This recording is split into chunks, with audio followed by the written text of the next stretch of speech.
Welcome to Thriving on Purpose, the YouTube channel. Hello, hello, hello, amazing and beautiful people. Thank you so much for tuning in to another episode of Thriving on Purpose, the YouTube channel, where we share stories of inspiration, determination, and motivation to let women like you or women that you know that not only can life be good after breast cancer, but life can be better than ever before. I am your host, Emmanuel Cloud. I am a two-time breast cancer survivor, an international speaker, and a breast cancer support strategist. I forgot who I am. So today we have with us the lovely Jamie Vaughn. And Jamie, thank you so much for joining us. Oh my gosh, Dee, I'm so excited to be here. Our first conversation that we had made me really, really realize how much we had in common. And I'm just thrilled to be here. So thank you.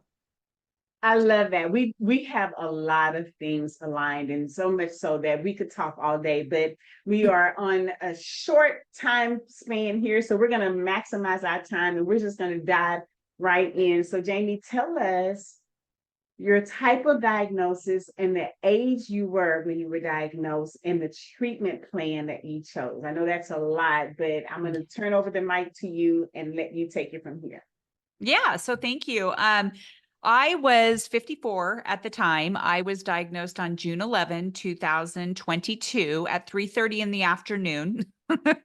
I had just retired from our school district after 20 years, and I was super excited to be retired. My husband had already been retired for 1 year, and we had all kinds of plans, and we had a huge retirement party at my house with our newly remodeled kitchen, had a ton of people here. And I was so excited. And 2 days prior to that, I think it was about 2 days prior to my party, which was on the 4th of June, I got a little ping on my phone and it said, hey, you need to get your mammogram. And I'm one of those people. I go every year to get my mammogram. I have been for years. And I know, that I knew that I had dense breast tissue and all the things. So I picked up the phone and I made an appointment to get my mammogram. And they asked me, hey, do you feel anything different? Do you feel any lumps, anything different? And I said, no. So they made my appointment for 3 weeks down the road because that was going to be 1 year after the one I had the following year. And I hung up the phone and my husband and I were sitting out front and he said, that's not true. You do feel a lump and you do feel zingers and burning sensation. You feel things in your breasts. And I'm like, you're right. Why would I have told them that?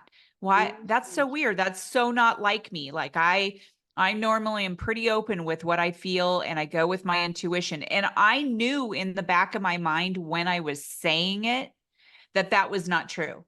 So I have no idea why I did that. I think I was just so excited to, retire and have my party. And I also knew that I was going to have a mammogram 3 weeks from that time. And I thought if they find something, they find something. So, but what did I do? I picked the phone back up and I said, that's not true. Actually, I do feel a Okay, lump good that, for you. yeah. I'm so glad that I did. I I told him, I said, I have a lump, but I have lumpy breasts because I have dense breast tissue and they just seem to feel lumps, everyone. But this felt different. And I also remember as I was living out the last few months of my working in the school district, feeling zingers every once in a while and burning sensations. And I'd be like, what's that? And then it would go away. And then I'd go, along my day and whatever. And so I told them, and they went ahead and moved that mammogram up by 3 weeks, um, which was amazing. And insurance did pay for it and all that, because if you have something that you're concerned about, they will move it up. So I had my party, great time. My breast radiologist is also a friend of ours, and he was at my retirement party. I had the mammogram that Tuesday after the party, which was the 7th of June. He was not there, so I had another radiologist. They did a mammogram, they did an ultrasound. I was called back into Dr. McDonald's office. So he had huge screens up. And he said, he kind of pointed out some things to me. He said, you have some calcifications right here, which is normal, but it's when they become groupings of calcifications is when they get concerned. And then there was an associated mass. I saw it all on the big screen. And so I asked them to share those results with my radiologist friend, Bruce Kaplan, who I've also interviewed on my podcast. And Bruce was able to call me at 6:30 that night to tell me that what he was seeing, and that it was a 95% chance or more that it was breast cancer. So I knew on the 7th that I probably have breast cancer. And so he was able to move my biopsy up by a week because it was set for the following week. He moved it up to that Friday. I went in, got it done. I went camping with my husband and friends. He called me in 24 hours at 3:30 in the afternoon on Saturday, June 11. And that's when he told me that it was HER2 positive, estrogen and progesterone negative, very aggressive breast cancer. And it was 5 centimeters. Oh, wow. Now, yeah. So that's not exactly small. So my first thought was, how did they not catch it the year before? But it was aggressive. So yeah, that was my diagnosis. I immediately went into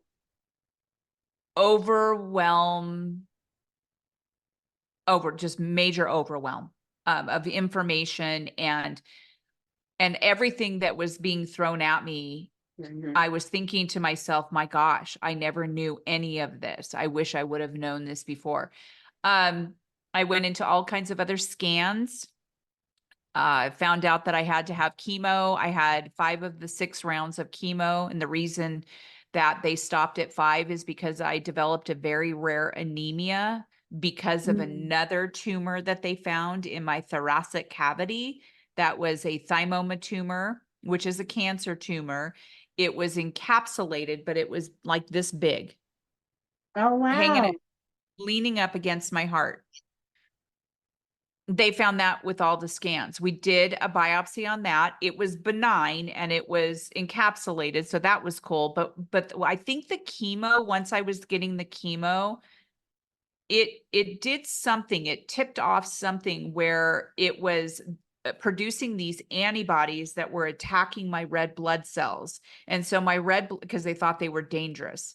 So my red blood cells not only were being produced slower, the antibodies from the thymoma tumor were attacking it. And so I had to go into all of these blood transfusions. And when we talk about breast cancer, there's a lot of times all these other cascading things that happen. So I stopped at five rounds, and then I went into a mastectomy and DIEP flap surgery a couple of months later. Awesome. So with your D flap, did they use your own tissue or did you do implants? So what I have is it is called the DIEP flap. It's an autologous surgery. I got it done in New Orleans at Center for Restorative Breast Surgery.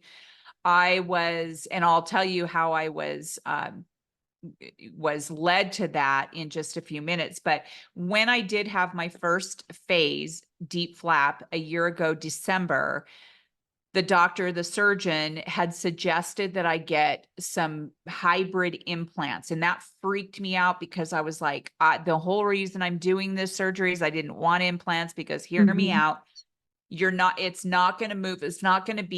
You're going to feel your own breast, your own tissue, your own skin. You're not going to feel the implants at all because they're going to be so tightly tucked behind the muscle of your breasts. And so he also said that if you do both of them, you don't have enough tissue down in that area to really, give you the full amount of breast that you want.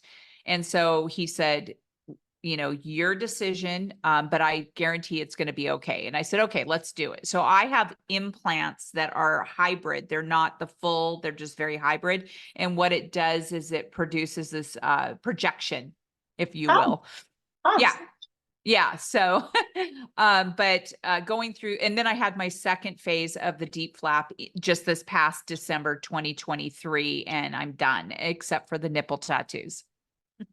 That we may be planning a girl trip. If you have a It, girl trip planned, and I may be crashing, so I'm looking yeah. forward to that. And it's not crashing, you're joining. You are joining the sisters. Yeah. I love it. So tell me, Jamie, what lessons, if any, you learned from your breast cancer journey? Oh my gosh, so many, Dee, so many. Um, I learned that it is so important for people who've never been diagnosed to really be paying attention to what we're talking about right now. Like we talk about on our podcast, what we learned, how to to advocate for yourself and make sure that you're getting the screenings, making sure that you understand that, it doesn't matter how young you are, you should be, taking care of your gynecological health, your breast health, knowing your body. And I learned that everything I was doing before breast cancer, I was busier than all get out. I was doing a million things before breast cancer. I was, taking care of taking care of people, working my butt off. I had a business on the side. I had another podcast on the side for educators that was going to be part of my retirement plan, was Mhm. to support educators. And it was called Be That Teacher. And it's still out there. There's like 11 episodes. But when I got breast cancer, that all kind of went out the window, because I had to take care of this in my first year of retirement, right? That Absolutely. was so not something I was expecting. So part of some of the lessons that I learned, and you and I've talked about this before, is really being cognizant of how many things you're doing. Is it serving me? you know, um, is it for the good of other people, or is it for the good of me, or is it maybe a little balance of both? Advocating for myself. I really, really have always been a good advocate for myself, but not nearly as much as I needed to be for this particular journey. Mm. And so advocate, knowing it's okay to get a second opinion. It's okay to ask questions over and over again. um you know so many lessons, I can't even, I want to list them all. But but also living your life authentically, and we'll talk about that later. But allowing I had to really allow myself to let other people take care of me, because like you, I felt like I always took care of myself. I was the one who was taking care of my husband when he was sick, or um just other things like that, and not myself, or not letting other people really necessarily come together for me. And Mhm. so I learned how to do that, like just surrender. Yes. Oh my God, that's my favorite word these days, surrender. So tell me what it means, Jamie, to you to thrive and how that shows up in your life. So it's interesting because when we get diagnosed, we feel like life is over, like, oh my gosh, this is my life now. I'm going to the doctors. For it feels like it's going to be forever. And coming out of that, when I had my surgery a year ago, December, you would think that everything was just going to go back to normal. Like people think, oh, Jamie's fine, Dee's fine. They no longer have cancer, and everything should go back to normal. And we know as survivors that is not exactly how it happens. And we don't Absolutely. even know what normal looks like anymore. So I thought last February, a year ago, that I was okay, like I was going to be okay. And knowing in the back of my mind that I know that survivors go through some things like some PTSD or whatever. Mhm, mhm. And I was really depressed in February of last year. And I couldn't figure out why I was so depressed. My husband and I were not connecting. He was a wonderful caregiver, but we were not connecting. I think that he felt that I should be back to my normal Jamie. He was getting irritated with me for reasons that really had, really no big significance, but we were just not connecting. And at some point I left the house for a few days because of that. And I came back and he said, I'm so glad you're home. And I said, babe, I think we need help. And we probably should have gotten help before that, but he says, I'll do whatever you want. And I said, no, babe, you need to want it too. And he goes, I want it. So we've been going to therapy. So part of the thriving piece is we go to therapy on a regular basis together, and it has really helped our marriage a lot. A lot of things have come out of it. But it occurred to me that the reason I was feeling so depressed and worthless and had no purpose, no significance, is because before breast cancer, I had a lot of purpose. I had a lot of significance. Well, that all went away because I was retired. And I was like, what the heck am I going to do? Like, what am I going to do? And that's when I was like, podcast. I have this burning desire to help other women, to bring awareness to other women. And I know how to podcast. And so that's when Test Those Breasts were born.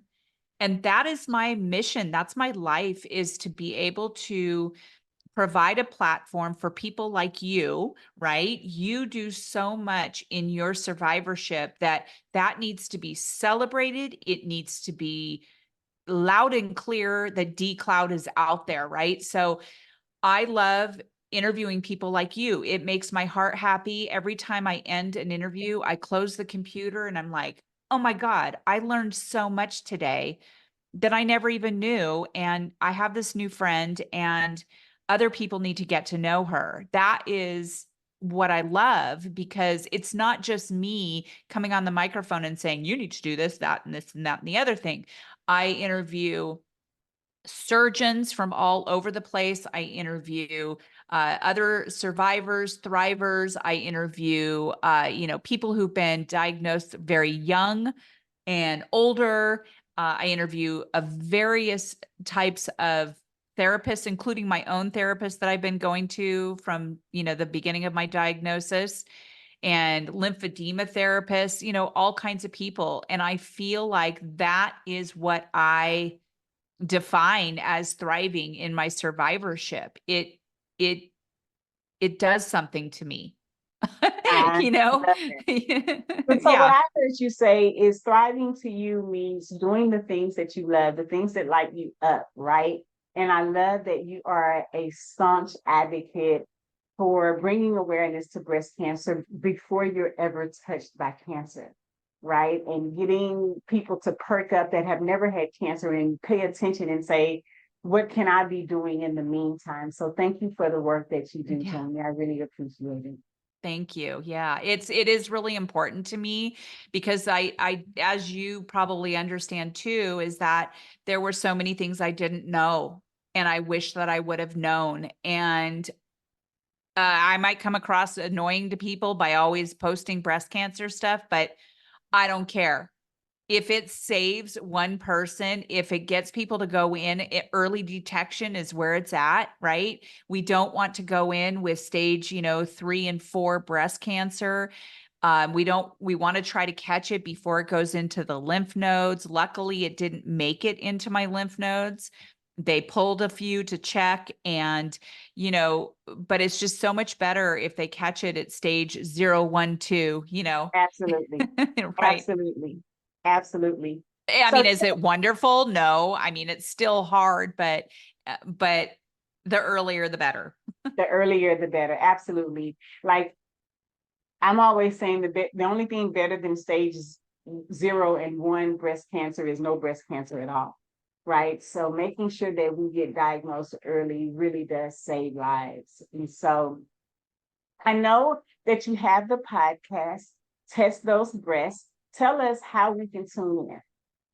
Oh gosh, Test Those Breasts is on, I release on Buzzsprout. So like if you Google Test Those Breasts, it'll come up on Buzzsprout. but I'm on all the other platforms, Apple, Spotify, YouTube. I have a YouTube channel that I actually put the audio on there and also my video clips. And, I'm always looking for people to interview with me, people who are survivors, people who are experts on how to take care of our bodies, may have had experience with cancer, any surgeons, things like that. I literally have no problem getting guests on my show. That's how big the sisterhood is and how Absolutely. big the community is, even for men. Men get breast cancer. It's really, really important to understand that men get breast cancer. And there are surgeons out there who are men who are very much interested in helping out the breast cancer community as well. So I have no problem getting guests. People want to be out there and they want to be educating and they want to be able to save lives. And Absolutely. so, but it's on all the platforms, and I have 46 episodes now, 45, 46. Yeah. And Yes. I haven't even been, I launched it on the 1 year anniversary of my diagnosis, which is less than a year ago. So I launched it Wow. on June 2023. And I'm just, I'm having so much fun with it because it's my purpose, because it is important.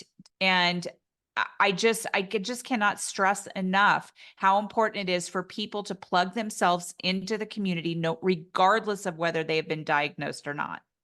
Yeah, because Absolutely. it's scary, Dee. Do you notice how many people are getting breast cancer? 1 in 8. Oh my I'm God. always saying, think about 8 women that you, I keep going 1 in 8. 1 in 8. Think about 8 women that you love and care for.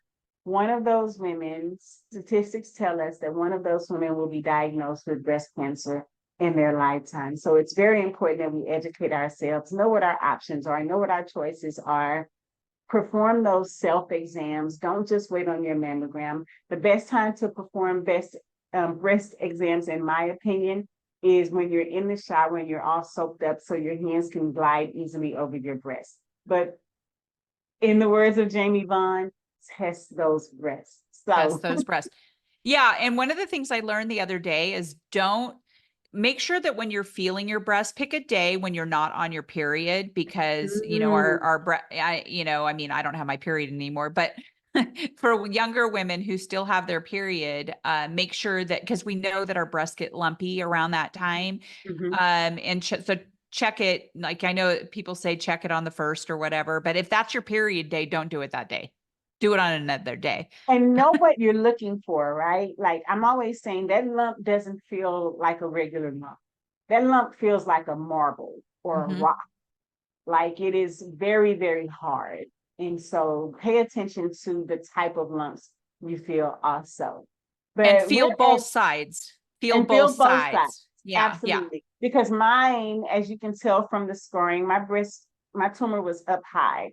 Most women find their tumors over on the outer skirts of the breast or right in the middle, but mine was up high. And to this day, I call it a blessing. It was a blessing that it was up high because it was easy for me to find. Yep. But Mine was right below my breasts. And I remember taking my husband's hand one night and saying, "Can you feel this? Do you feel this?" And he did. And that's why he was like, "That's not true. You do feel something. I felt something, you need to call." absolutely. Absolutely. So, what we learned today, listeners, is Mm. to advocate for yourself, test those breasts, perform self exams, ask questions, right? Jamie, thank you so much for dropping gym after gym after gym for our listeners. Thank you guys for tuning in. We are at time. Jamie, thank you for jumping on. Thank you guys for tuning in. Don't forget to like, comment, and subscribe. And if you love what you're hearing, these positive and inspirational stories, subscribe to my YouTube channel, Thriving on Purpose. Thank you guys so much for jumping on. Jamie, did you have anything that you want to share before we depart? Yeah, I just want to thank you, Dee. Thank you for everything that you do. You're amazing. I feel like we have a great friendship here and we're going to be doing things together. Yeah. Absolutely. Absolutely. Thanks for Thank you having me guys on. for tuning in. We love you. There's nothing you can do about it. And remember, we're thriving on purpose. Bye for now. For more inspirational stories like these, please like, comment, and subscribe. And remember to turn on your notifications. Thank you for rocking with us. And remember, we're thriving on purpose.